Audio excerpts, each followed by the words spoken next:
后来乡亲啊，这个香港也是真无平静，昨暝规条这个弥敦道拢互破坏，乌衣人甲顶部的警察对立，大家路顶四架拢有人结这个催泪弹甲汽油弹。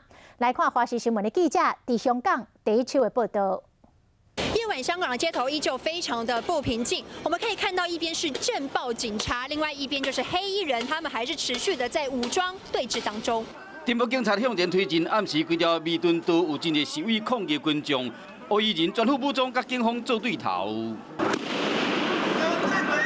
催泪弹伫拍，搁有火警备车呢来来去去，大路对面拢是砖仔角，搁有路障，路未通，和附近的店面嘛无法度做生意。 夜晚我们可以看到，这警民的对峙依旧是在进行当中哦。而目前弥敦道上依旧是非常的不平静，可以看到这中资背景的商店也是持续的在被破坏当中。路边有中资背景店面，大门互人公开了了，物件才敢满世界。香港暗暝真混乱，即嘛唔知讲大概到什么时阵才有法度恢复平静。